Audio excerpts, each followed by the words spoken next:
अस्सलामुअलैकुम student. 2011 AQB पास paper matric के second video के साथ आपके सामने हाजिर हूं, जिसमें मैं रिमेनिंग क्वेश्चन सॉल्व करूंगा। मैंने क्वेश्चन नंबर 6 तक सॉल्व कर लिए थे, जिसमें मैंने डिस्कस किया था थ्योरली, मैंने एक्सप्लेन किया था कि कॉन्सेप्ट क्या होते हैं, और उसके बाद मैंने क्वेश्चन सॉल्व किए थे। चलिए मैं कोशिश करता हूँ कि कोई भी क्वेश्चन सॉल्व करने के से पहले उस चैप्टर का रिव्यू कर लूँ, ताकि हम इस रिव्यू के जरिए उस क्वेश्चन को खुद सॉल्व करने के काबिल हो जाए। चले जी, आइए स्टार्ट कर लेते हैं इस क्वेश्चन को। ट्रिग्नोमेट्री का क्वेश्चन है, एक आइडेंटिटी है और आइडेंटिटी को प्रूव करना है। लेफ्ट हैंड साइड यानी ये साइड मुझे इसके बराबर करनी है, या ये साइड लेके इसको बराबर करना है। अच्छा, मैं रिकमेंड करूंगा दोस्तों आपको कि आप वो वाली साइड लें जहां पर कुछ फार्मूलाज आप लगा सको। जो जितनी छोटी साइड होगी, जैसे लाइक दिस वन, अब यहाँ फार्मूलाज लग सकते हैं, पर इसको ये बनाना बहुत ज्यादा टफ टास्क होगा। मगर इसको ये बनाना मुझे नहीं लगता इतना टफ टास्क होगा, अगर आप थोड़ा सा ध्यान दे दें खाली इसको। ठीक है, चलें जी, let me start with this one. मैंने ये लेफ्ट हैंड साइड ली और मैं इसको प्रूव करना चाहता हूँ।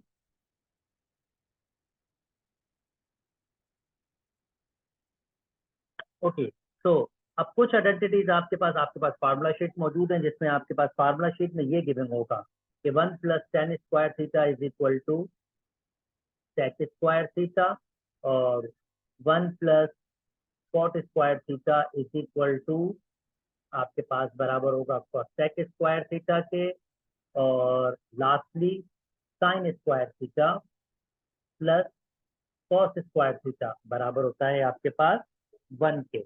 अब ये तीन आइडेंटिटीज आपके पास गिविंग है, और एक्स्ट्रा आपके पास क्या नॉलेज होनी चाहिए भाई साहब? tan थीटा बराबर होता है sin/cos के,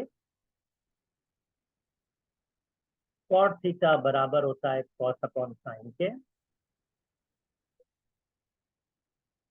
और cosec थीटा बराबर होता है 1/sin के, और sec थीटा बराबर होता है 1/cos के। अब अगर आपके पास ये आइडेंटिटीज आपको पता है सारी की सारी, जैसे ये तो ऑलरेडी लिखी भी आएंगी आपके पास, और ये आपको याद रखनी होंगी। तो अगर आपको ये सारी आइडेंटिटीज पता है, तो किसी किस्म का भी क्वेश्चन आप आइडेंटिटी का प्रूव कर सकते हैं। तो late me start with this sec theta. sec theta 1/cos theta की स्क्वायर है, तो ये स्क्वायर के बराबर होगा। अच्छा, मैं ये बताता चलूं, ये cos² थीटा हो या cos थीटा होल स्क्वायर, ये एक ही बात है। ये लिखने के दो अलग तरीके नहीं है, मतलब ये एक ही बात है, सिर्फ लिखने के दो तरीके हैं, पर इसका मतलब सेम यही है कि cos² थीटा या cos थीटा होल स्क्वायर। ठीक है, तो ये दो अलग बातें नहीं है। सिमिलरली मैंने ऊपर लिखा है cosec थीटा किसके बराबर होता है? 1/sin² थीटा के। ओके, मैं यहाँ भी एलसीएम ले लेता हूँ। एलसीएम ऑब्वियसली आपके पास होगा common factor multiply by non common factor, that mean common factor इसके पास 1 होगा, नॉन कॉमन आपके पास साइन कॉस। अब 1 क्यों होगा? क्योंकि किसी के साथ भी 1 मल्टीप्लाई कर सकते हैं ना भाई, तो कॉमन तो कम से कम 1 होगा, और नॉन कॉमन क्या होगा आपके पास? साइन और कॉस। अच्छा, अगर मैं कॉस को देखूं तो इसके पास मौजूद है मेरे पास, अगर मैं कॉस को देखूं तो मेरे पास क्या मौजूद है? साइन, तो इसका मतलब कॉस के पास कॉस ही जाएगा, दैट मीन्स वो हो जाएगा cos² थीटा। और साइन को देखूं तो साइन के पास कॉस मौजूद है, क्या मौजूद नहीं है? साइन, और साइन साइन से मल्टीप्लाई होगा तो ये हो जाएगा sin² थीटा। अच्छा जी, यहाँ भी एलसीएम ले सकता हूँ, जाहिर बात है वही कंडीशन होगी आपके पास, sin² थीटा cos² थीटा, और यहाँ पर 1 के पास cos² थीटा, इसका मतलब यहाँ पर आ जाएगा sin² थीटा, और इस 1 के पास sin² थीटा, इसका मतलब इसके पास चला जाएगा cos² थीटा। अच्छा, इसको रिवर्स कर देता हूँ। जब रिवर्स यानी मल्टीप्लाई होगा तो नीचे वाले टर्म्स ऊपर आ जाएंगी और ऊपर वाले टर्म्स नीचे। ये मैं पीछे क्वेश्चन सॉल्व करके आ चुका हूँ, तो मैंने एक्सप्लेन किया है कि ये आपके पास इस तरह होती है। ओके, sin² प्लस cos² वैसे होता तो 1 के बराबर है, आप चाहें तो 1 लिख सकते हैं, और वैसे भी कैंसिल आउट हो रहा है तो 1 आपके पास हो रहा है। सिमिलरली इसको भी हम कैंसिल आउट कर सकते हैं, एक साइन से साइन और एक कॉस से कॉस, तो रिमेनिंग बचता है ऊपर 1, नीचे बचेगा साइन थीटा और कॉस थीटा। और अगर मैं इसको चाहूं तो ऐसा लिख सकता हूँ 1/sin theta 1/cos theta. 1/sin बराबर होता है cosec थीटा के, और 1/cos बराबर होता है sec थीटा के। और आप देख सकते हैं left hand side is equal to right hand side. Cosec theta बाद में ये मल्टीप्लिकेशन में तो कोसेक पहले या बाद में कोई फर्क नहीं पड़ता। तो आई होप आपको मेरी ये बात समझ आई होगी और ये मेरा आइडेंटिटी वाला क्वेश्चन आपको समझ आ गया होगा। अगर स्टिल कोई बात पूछनी है तो बात पूछ सकते हैं मुझसे, पर ध्यान में रखेंगे आइडेंटिटीज के लिए ये इतने फार्मूलाज आपको पता है तो आप इजीली कोई भी क्वेश्चन सॉल्व कर सकेंगे। थोड़ी मैथमेटिक्स और फर्दर होगी बात। ओके, नेक्स्ट पे चलते हैं। मुझे प्रूव करना है consider the following right angle triangle ABC and prove that 1 plus tan square theta is equal to sec square theta. So this is not a difficult task. ये एक किस्म की जस्ट प्रूफ भी है और मैंने ट्रिग्नोमेट्रिक चैप्टर में इनको प्रूव करवाया है। मैं इस वीडियो के लिंक में ट्रिग्नोमेट्रिक की सीरीज भी आपसे शेयर कर दूंगा जो मैंने एज इट इज पूरी सॉल्व की है, तो आप उसमें देख सकेंगे कि ये आइडेंटिटी मैंने क्या क्या प्रूव की हुई है। मीनवाइल चले मैं इसको यहाँ पर सॉल्व कर लेता हूँ। वेरी सिंपल, पैथागोरस कहता है हाइपोटेन्यूज का स्क्वायर बराबर होता है बेस का स्क्वायर एंड परपेंडिकुलर स्क्वायर। 90 के अपोजिट जो भी होता है वो हाइपोटेन्यूज, थीटा के अपोजिट जो भी होता है वो परपेंडिकुलर। मतलब अगर मैं इस थीटा को रेफरेंस ले रहा हूँ तो फिर ये परपेंडिकुलर, अगर मैं इस जगह थीटा दे रहा हूँ फर्क करते हैं वो अल्फा, तो इसका मतलब फिर ये परपेंडिकुलर होगा। तो ये बहुत केयरफुल रखेंगे, अगर ये परपेंडिकुलर है तो इसका मतलब बेस ये होगी, अगर ये परपेंडिकुलर है तो इसका मतलब बेस ये होगी। हाइपोटेन्यूज कभी भी अपने आप को चेंज नहीं करता, वो हमेशा 90 के अपोजिट ही होता है। Okay, x square is equal to, ये मैंने पाइथागोरस थ्योरम से प्रूव किया है, मतलब स्टेटमेंट लिखा है कि x square is equal to y square plus z square. अब आपको क्या चाहिए, 1 चाहिए, और 1 कहाँ चाहिए आपको, राइट साइड पर, और यहाँ पर आपको चाहिए सेक थीटा आपके पास। तो वेल नोन आइडेंटिटी भाई, ये साइन थीटा बराबर होता है perpendicular upon hypotenuse, cos theta बराबर होता है base upon hypotenuse, and tan theta बराबर होता है परपेंडिकुलर अपॉन बेस। ये तीन चीजें आपके पास ध्यान में रखेंगे तो बाकी तीन इसके उल्टे होते हैं। इसका उल्टा होता है कॉसेक, यानी वो होगा हाइपोटेन्यूज अपॉन परपेंडिकुलर। इसका उल्टा होता है सेक, तो वो होगा हाइपोटेन्यूज अपॉन बेस, और इसका उल्टा होता है कॉस। तो मुझे यहाँ पर क्या चाहिए, 1 चाहिए, तो और यहाँ पर चाहिए 10। तो अगर मैं देखूं तो 10 बराबर होगा आपके पास परपेंडिकुलर अपॉन बेस के, यानी ऊपर y चाहिए और नीचे z चाहिए। और इसका मतलब अगर मुझे y और z चाहिए तो देखिए मैं क्या कर रहा हूँ, इसको z से डिवाइड कर रहा हूँ सबको, एक्स स्क्वायर, मैं z स्क्वायर से दोनों साइड को डिवाइड कर रहा हूँ। भाई इक्वेशन है तो मैं डिवाइड तो किसी भी नंबर से कर सकता हूँ क्योंकि ये इक्वेशंस हैं, पर मैंने खाली जेड स्क्वायर से क्यों डिवाइड किया है ये क्वेश्चन आपको अगले स्टेप में समझ आएगा। अच्छा, एक्स स्क्वायर अपॉन वाई, दोनों के पास स्क्वायर है तो मैं इसको ऐसे स्क्वायर दे सकता हूँ। ओके, वाई अपॉन जेड, दोनों के पास स्क्वायर है तो मैं इसको ऐसे स्क्वायर दे सकता हूँ। ये 1, पहली बात मुझे 1 चाहिए तो 1 मिल गया। देखें, y upon z, y upon z यानी परपेंडिकुलर अपॉन बेस किसके बराबर होता है, 10 के बराबर होता है, यानी 10 थीटा होल स्क्वायर। 1 वैसे ही, यानी मैंने राइट हैंड साइड पर फाइंड कर ली सेक स्क्वायर, और एक्स अपॉन जेड, भाई आपके पास कॉस बराबर होता है जेड अपॉन एक्स के। अगर एक्स अपॉन जेड होगा तो मैं बता चुका हूँ उसका उल्टा मतलब सेक होता है, यानी ये किसके बराबर हो जाएगा आपके पास, ये बराबर हो जाएगा सेक स्क्वायर थीटा, यानी टेन स्क्वायर थीटा प्लस 1 के बराबर होता है। उम्मीद करता हूँ ये वाली बात भी आपको समझ आ गई है। ओके, चलिए जी नेक्स्ट मूव कर लेते हैं, ये हमने प्रूव कर लिया। नेक्स्ट, कोई बात समझ नहीं आए तो आप मुझसे कमेंट्स में पूछ सकते हैं।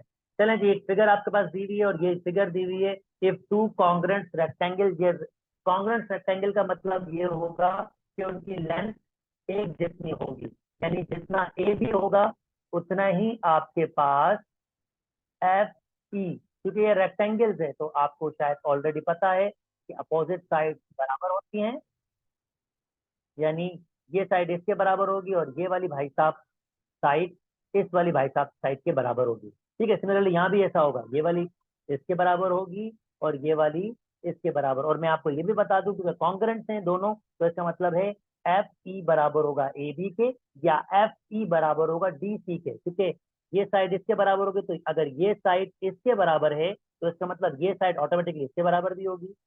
तो क्योंकि कॉन्ग्रेंट है तो ये साइड इसके बराबर भी हो सकती है और यही साइड इसके बराबर भी हो सकती है, क्या अपोजिट साइड बराबर होती है, और ये साइड इसके बराबर भी हो सकते हैं। तो इतने सारे स्टेटमेंट आपके पास ऑलरेडी हैं, और हर एंगल 90 का होता है, आपको ये पता होना चाहिए। तो चलो कुछ फिगर्स में जो वैल्यूज दी हुई हैं वो देख लेते हैं। दो कॉन्ग्रेंट ट्राइंगल है, ये मैंने बता दिया कि कॉन्ग्रेंट का मतलब क्या होता है। Find the length of D E, आपको फाइंड करना है डी से लेकर ई तक, ये आपको फाइंड करना है। अच्छा इंटरेस्टिंग, डी से लेकर ई तक एक राइट एंगल ट्राइंगल है, मैं इसको अलग से डिस्प्ले कर रहा हूँ। डी से ई फाइंड करना है आपने, देन ए बी, आपको ए से लेकर बी कितना दिया हुआ है, 20 के बराबर दिया हुआ है। इसका मतलब भाई साहब ये पूरा भी 20 के बराबर होगा, और ये पूरा भी, दिस वन, ये पूरा भी किसके बराबर होगा, ये भी पूरा बराबर होगा 20 के। अच्छा, और मैं आपको बता दूं क्योंकि ये मिड पे तोड़ा हुआ है आपके पास, दैट मीन्स अगर ये 20 होगा तो फिर ये 10 होगा, और ये वाला 10 होगा, यानी ए से ई जो उसने हमसे पूछा है, शायद डी से ई इसने पूछा, सॉरी डी से ई, बहरहाल हमने ए से ई फाइंड कर लिया। ये ए से ई आपके पास 10 सेंटीमीटर के बराबर होगा। ठीक है, नेक्स्ट कह रहा है जी से एफ, तो जी से एफ, जी से एफ, अगर ये 9 के बराबर है तो भाई साहब ये भी 9 के बराबर है, ये भी 9 के बराबर, क्योंकि कॉन्ग्रेंट्स है ना, दोनों कॉन्ग्रेंट्स हैं, और ये भी 9 के बराबर होगा। इसका मतलब मैंने ये वाली साइड भी फाइंड कर ली, और मैं कह रहा हूँ ए से बी भी मेरे पास किसके बराबर होगा, 9 सेंटीमीटर के। और अब मुझे क्या फाइंड करना है, डी से ई, डी से ई फाइंड करना है। और आप देखें यार, पैथागोरस थ्योरम, सादा सा पैथागोरस थ्योरम, तो 90 के अपोजिट हाइपोटेन्यूज, दैट मींस 10 का स्क्वायर बराबर होगा परपेंडिकुलर, मतलब 9 का स्क्वायर प्लस जो साइड हमने फाइंड करनी है, यानी डीई, डीई का, डीई लेंथ का स्क्वायर। ओके, 10 का स्क्वायर हो जाएगा 100, ये हो जाएगा 81, और डीई जो मैंने फाइंड करनी है मैंने इसको फिलहाल ऐसे ही रखा। 81 वहां शिफ्ट करेंगे, दैट मीन्स यहाँ पर 100 माइनस 81 हो जाएगा, डीई का स्क्वायर, और यहाँ पर बचेगा गालिबन 19, डी ई का स्क्वायर, रेडिकल लगाना पड़ेगा, दैट मीन्स डीई आपके पास हो जाएगा। अच्छा, रेडिकल लगता है, प्लस माइनस लगता है, पर क्योंकि लेंथ की डिस्कशन है तो नो माइनस, ओनली प्लस। इसका मतलब आपका ये करेक्ट आंसर हो जाएगा। उम्मीद करता हूँ आपको ये बात भी समझ आ गई होगी। जल्दी से आगे मूव कर जाता हूँ। प्रूव करना है कि भाई साहब ये राइट एंगल ट्राइंगल है, और राइट एंगल ट्राइंगल के प्रूव करना है तो सिर्फ इतना प्रूव कर दो, बड़ी साइड का स्क्वायर करो,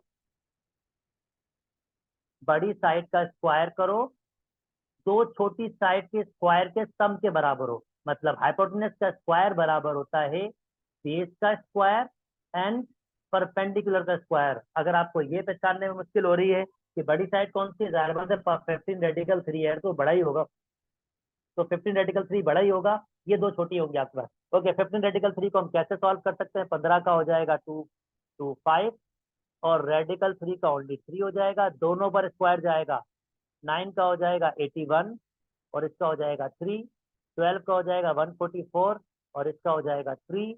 तो आप इसके बाद खाली आपको वेरीफाई करना है, अगर 3 से मल्टीप्लाई करूंगा 15, 6 मतलब 7, 6 और 3, और 8 को 3 से मल्टीप्लाई करूंगा तो 24 हो जाएगा। अच्छा, इसको 3 से मल्टीप्लाई करूंगा 12, इसको 3 से मल्टीप्लाई करूंगा 12 और 1 13, 3 से करूंगा तो 3, और दोनों को ऐड करेंगे, 2 और 3 5, 3 और 4 7, और 3 और 2 2। आप देख सकते हैं, सॉरी 3 और 2 3 और 2 5, गालिबन मैंने कुछ शायद कैलकुलेशन में मिस्टेक की है। मैं एक बार फिर जरा कर लेता हूँ कि कैलकुलेशन में क्या मिस्टेक की है। कैलकुलेटर पर प्रोसेस मैंने आपको सिखा दिया, प्रोसेस यही है, इसके अलावा और कुछ नहीं। तो अगर मैं देखूं 2 to 5 मल्टीप्लाई बाय 3, तो आंसर होता है 625, बिल्कुल सही लिखा है। और 81 मल्टीप्लाई बाय 3, आंसर होता है 243, बिल्कुल सही लिखा है। 144 मल्टीप्लाई बाय 3, आंसर लिखा हुआ है 432। यहाँ मैंने सिर्फ ये 4 नहीं लिखा, ये है 432, और ऐड करेंगे तो ये आपके पास 6 ही हो जाएगा, और ये 675 आपके पास 675 के बराबर होता है। उम्मीद करता हूँ आपको ये बात भी समझ आई होगी। बिल्कुल जी, हमने प्रूव कर दिया कि ये राइट एंगल ट्राइंगल है, क्योंकि ये इसकी साइड ये वाली बात मान रहे हैं, यानी हाइपोटेनस का स्क्वायर बराबर हो रहा है बेस का स्क्वायर एंड परपेंडिकुलर का square. Okay, now next next move कर जाते हैं। ओके, स्टेटमेंट क्या है, पहले स्टेटमेंट समझा देता हूं आपके पास। In the following figure O is the centre of a circle.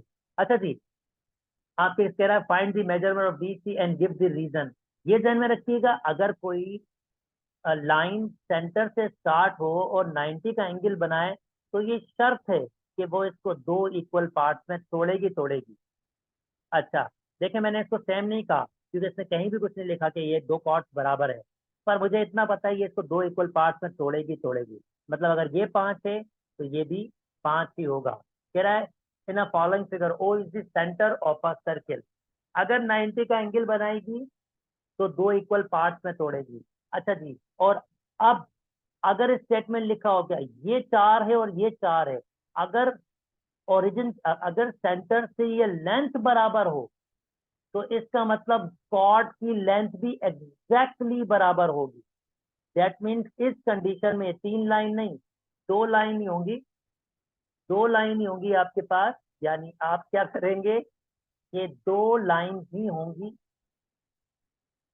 Simply, ये भी 2 होंगी आपके पास और ये भी आपके पास 2 ही होंगी। तो ये भी आपके पास 2, इसका मतलब अगर ये 5 है, ये भी 5 होगा, ये भी 5 होगा और ये भी 5 होगा, तो इसका मतलब ये पूरी लेंथ 10 के बराबर होगी और ये पूरी लेंथ भी क्या होगी, 10 के बराबर। तो जितनी भी चीजें इसमें हो सकती हैं, जितनी भी चीजें हो सकती हैं, जितनी भी चीजें इसमें हो सकती हैं, मैंने वो पहले ही आपको बता दी। अब वो क्या क्या पूछ रहा है हमसे, वो कह रहा है find the measurement of D C. तो डी से लेकर सी तक, दिस इज डी सी, तो ये किसके बराबर होगा, ये 5 के बराबर होगा, 5 के बराबर। और आप रीजन लिख सकते हैं भाई, रीजन कैसे लिख सकते हैं, ये 5 के बराबर है क्योंकि सेंटर से डिस्टेंस, आप रीजन लिख सकते हैं O D is equal to O E. ये लिखने का स्टाइल, क्योंकि 2 मार्क्स है, वो आपको मार्क्स कैसे देगा फिर, तो आपको अगर ये बराबर होते हैं तो इसका मतलब ये होगा कि ए बी एग्जैक्टली किसके बराबर होगा, आपके पास ए सी के बराबर होगा।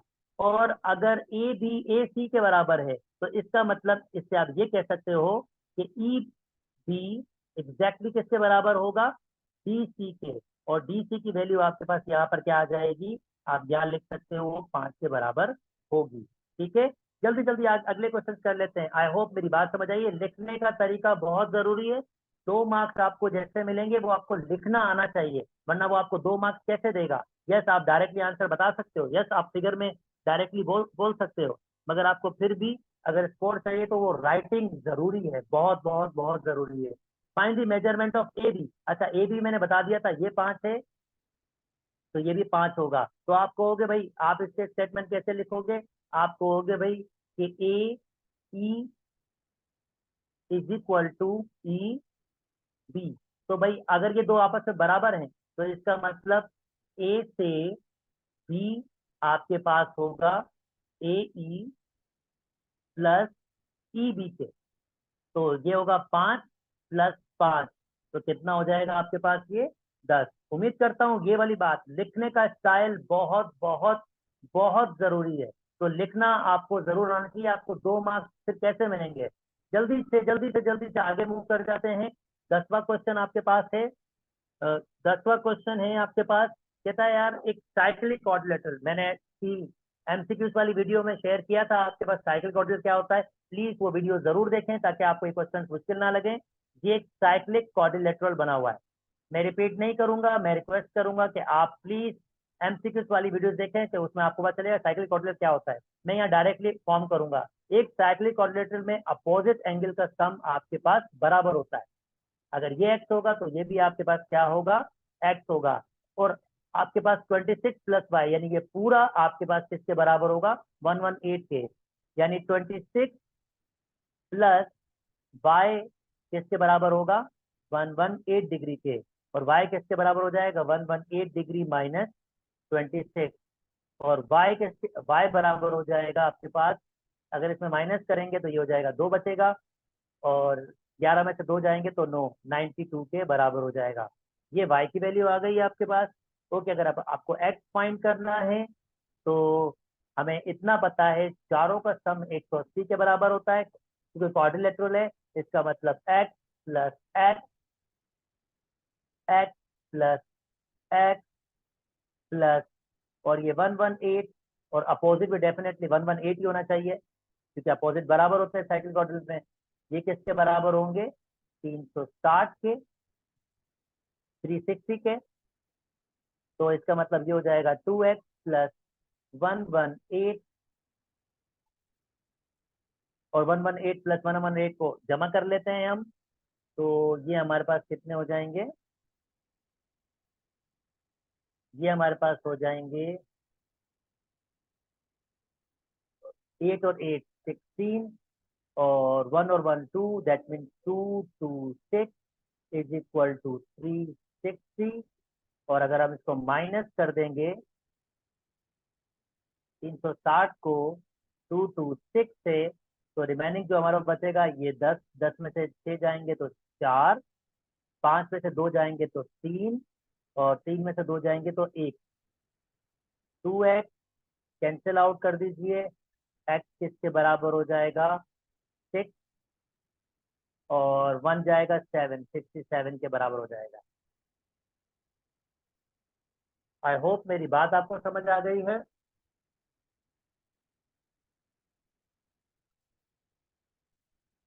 चलें नेक्स्ट में मूव कर जाते हैं, और नेक्स्ट आपके पास कंस्ट्रक्शन है।